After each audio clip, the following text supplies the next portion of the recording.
The claim. 9 radical claims of Jesus that can revolutionize your life. I am the door. Does it strike you, too, that we are living in a society where violence is now epidemic, where fear is no longer endemic, it is universal? For us, Edge of Night is no longer a fictional soap opera.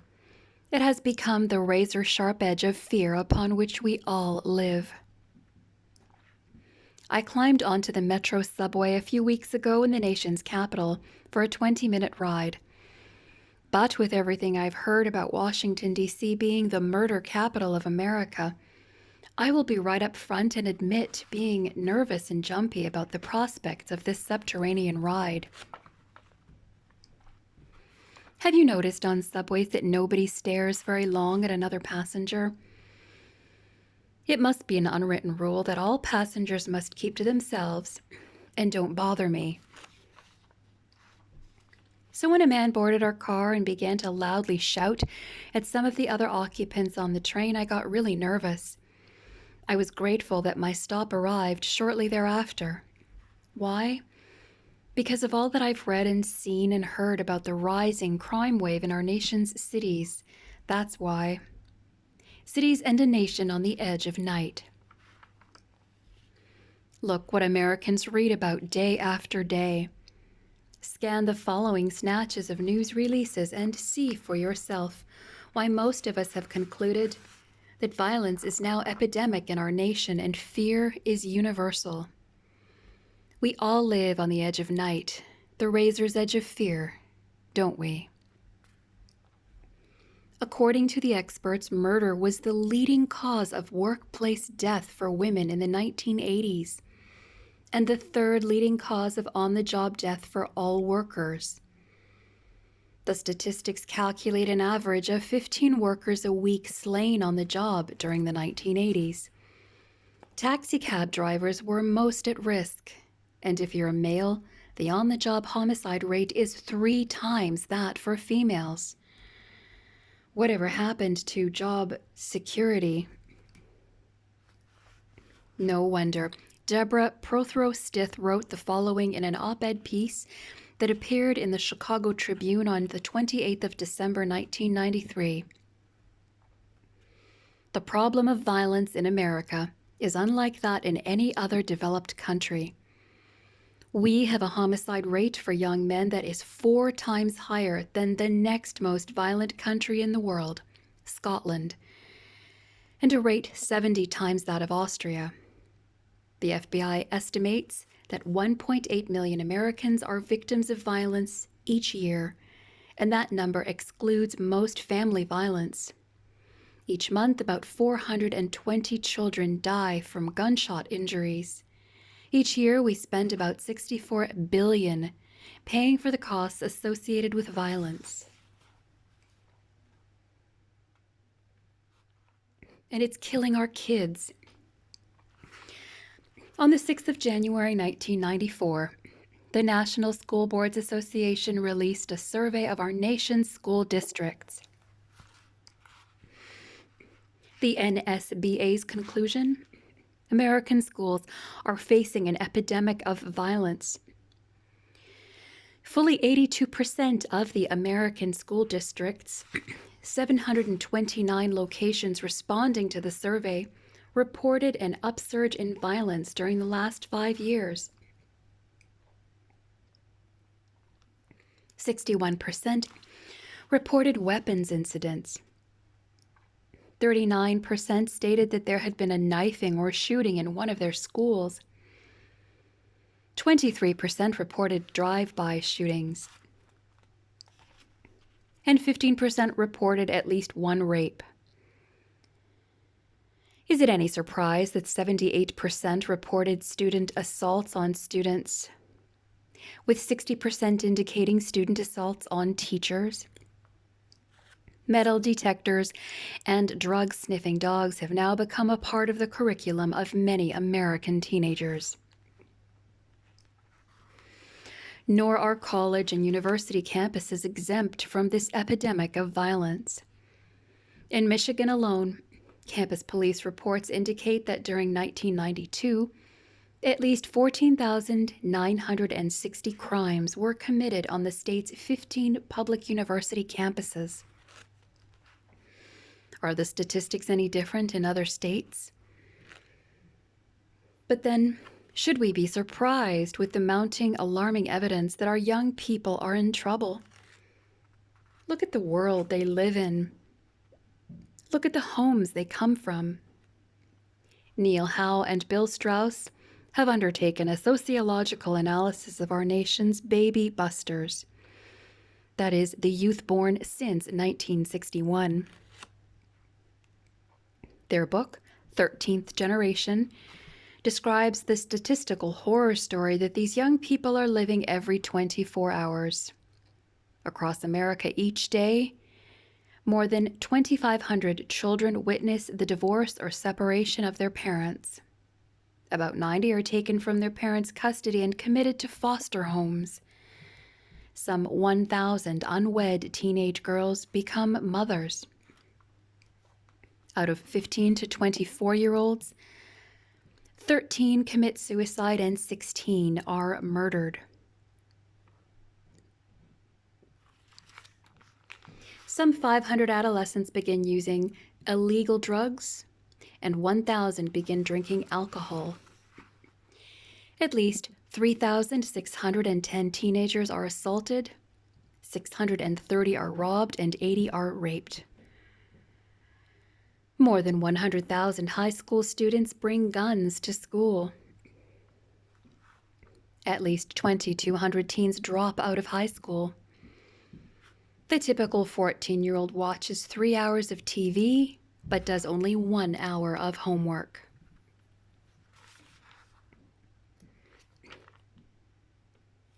These stats are all from page 33 of Howe and Strauss's book.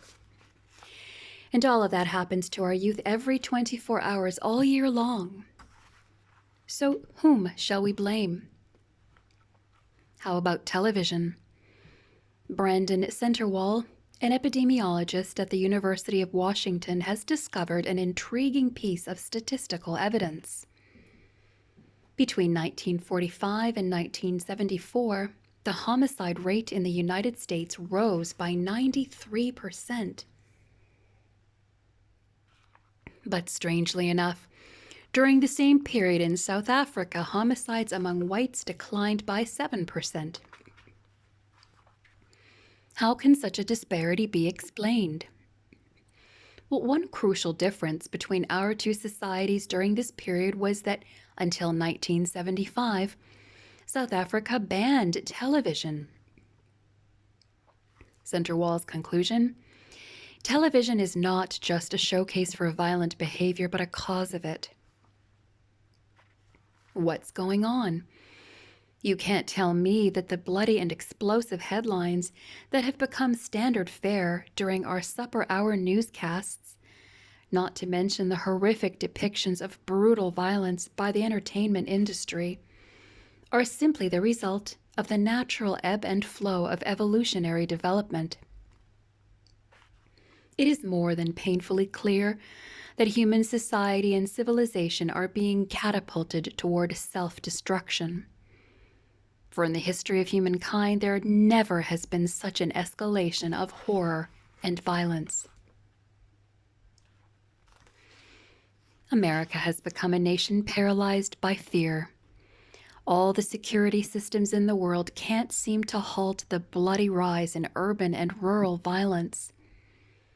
No presidential commission or congressional bill can staunch the hemorrhaging. If Americans weren't so bent on appearing to have all the answers and to always be in control, we would likely conclude that some sinister mastermind is behind this deadly upsurge in violent, hellish crime. Take 19-year-old James Buquet, who wrote a narrative for his creative writing class at Grossmont College in San Diego. It was a bizarre piece of writing, but the 3 students in his study group to whom he read his paper didn't think too much about it. After all, Stephen King writes weird stuff, fellow student Mike Wells would later comment. What James Bucket wrote in chilling detail was the story of a man named Natus A. Bishop, who believed he could give meaning to life by taking it away from others and himself. James described how Natus Bishop methodically prepared for the killings at his home, with the ice of a serial killer going in for the prey. That was September 15th, 1993. On October 14th, this young man drove to the family fitness center in El Cajon and with a 12-gauge shotgun killed one man, 3 women, and finally himself. The name, again, of the hero in his writing class story, Natus, which is Satan spelled backward. Read 1 Peter chapter 5, verse 8. If you want to get a sense for the dark mastermind that is plotting our society's destruction, keep alert. Like a roaring lion, your adversary, the devil, prowls around, looking for someone to devour. There is a destroyer at large, and you already know his name. Spelled backwards or forwards, he is the same destroyer. And his most potent weapon is fear. For there is no stronger paralysis than fear. Why else do you think fear is so epidemic in this twilight of the 20th century on the edge of night? Even you and I, in the tranquil obscurity of our private lives, are paralyzed by our private fears, are we not? We all have them, those moments of quiet desperation when our souls seem threatened with the numinous sense of a fear that will not let go. For you, it may be the fear of depression, the awful dark fear that somehow your life is simply out of control and nobody can be found to make sense out of it anymore. A shadowy and empty sense of meaninglessness that sucks the emotions into a black hole of despair. Is it the icy clutch of the fear of depression that paralyzes you? Or it may be the fear of defeat, a sense of failure, that you are of less worth than the others in your class or office or profession, who are obviously more successful than I, you think, afraid to dare, afraid to try, afraid to risk. Could it be that the fear of defeat has you in its icy clutches? It could be the fear of divorce that twists your self-worth and shreds your dignity with the crushing thought, I have been rejected or abandoned or cast off as less than desirable, so my life is worth nothing anymore. Shattered by the tragedy of rejection and failure, and paralyzed by the notion that there can be no life after divorce, that icy fear is no stranger to the hearts and homes of America, is it? What about the fear of disease? Is that what clutches you today? Is it the strangulating anxiety that all the medical intervention in the world isn't going to save your life now, and you will be crushed by a pain, a cancer, a disease that cannot be extinguished? Society's urgent efforts to halt the advance of AIDS and cancer and heart disease are of little comfort if they aren't in time to save the likes of you and me. But then, what is the fear of disease if in the end it is not the fear that haunts all our naked souls? The fear of death, the most natural and most numinous of all our fears. Who is a stranger to that suffocating worry we try to keep pushed into the dark recesses of our minds? That fear of running out of life before we run out of ideas, or hopes, or loves, or dreams, or children or grandchildren. the fear of dying before we're ready to go. No matter which fear is your fear, what John Harris describes is right for all of us. Fear is the great destructive force in us. Fear shuts down spontaneity and, most importantly, turns us away from others and in upon ourselves. Fear drowns out our capacities for life. Fear makes us afraid of life itself, afraid of the intensity living brings with it. If fear persists in us long enough, we often come to a terrible moment of recognition, perhaps in middle life or later, that life has passed us by, that we have never really lived the life given to us. From page 33, from the book Stress, Power, and Ministry. It would be a terrible moment of recognition, wouldn't it? To wake up one morning and discover that life has passed us by, that we have never really lived the life given to us.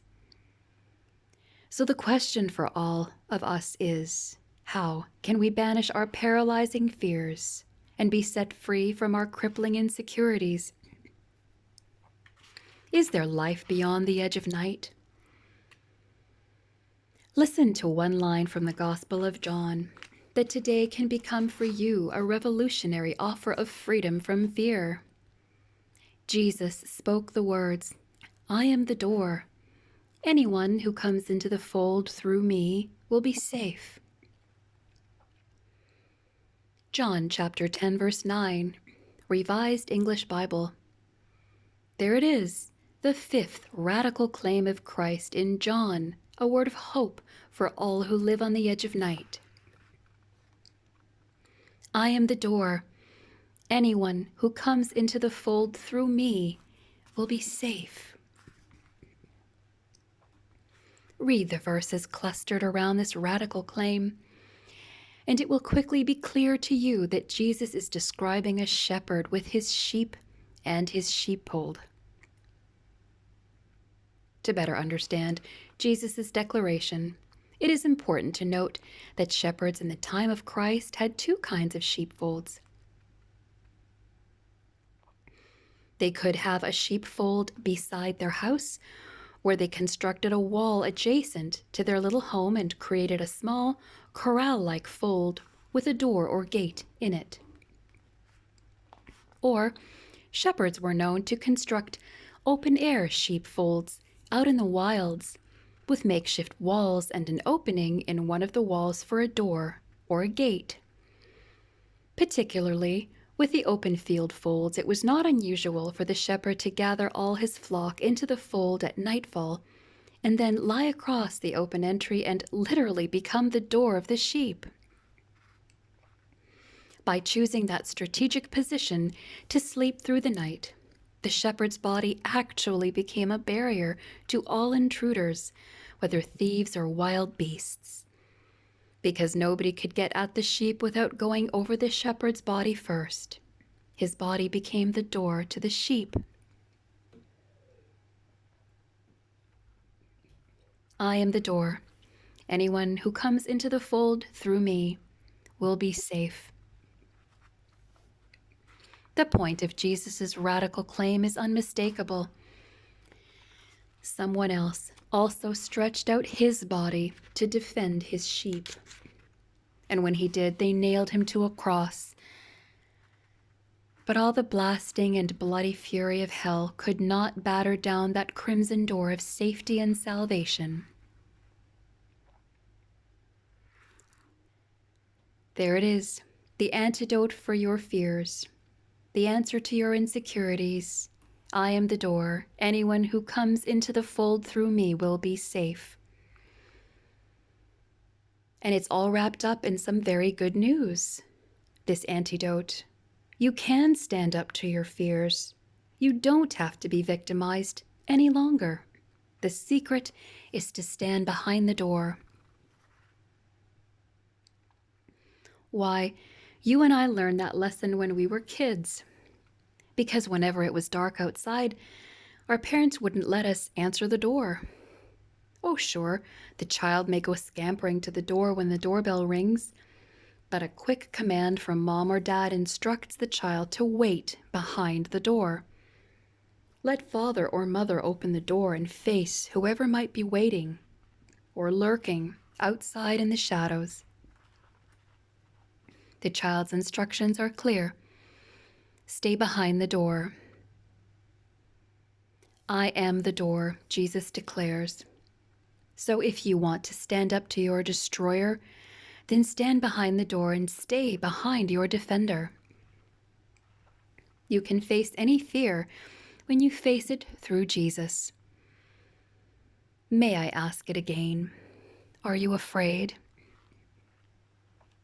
Is your life held in the icy clutch of some forbidding fear? Then for you and me, there is this same Jesus who stands before our mind's eye with his outstretched and nail-scarred hands. Over and over again throughout the scriptures, Jesus repeats the strong assurance of that promise, I am the door.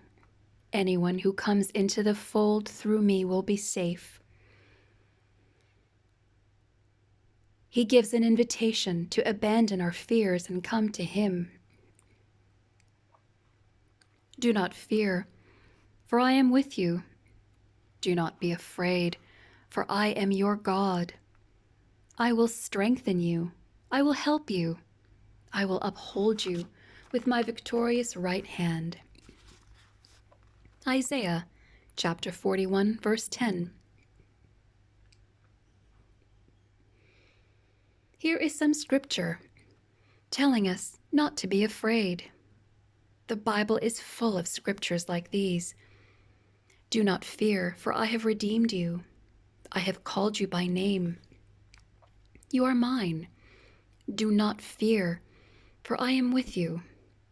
Isaiah chapter 43, verses 1 and 5. There is no fear in love, but perfect love casts out fear. 1 John chapter 4, verse 18. God hath not given us the spirit of fear, but of power and of love and of a sound mind. 2 Timothy chapter 1, verse 7, King James Version. Be strong and courageous. Do not be frightened or dismayed, for the Lord your God is with you wherever you go. Joshua chapter 1, verse 9. When you pass through the waters, I will be with you, and through the rivers, they shall not overwhelm you. When you walk through fire, you shall not be burned, and the flame shall not consume you. Isaiah chapter 43, verse 2. Do not let your hearts be troubled, and do not let them be afraid. John chapter 14, verse 27. I am the door. Anyone who comes into the fold through me will be safe.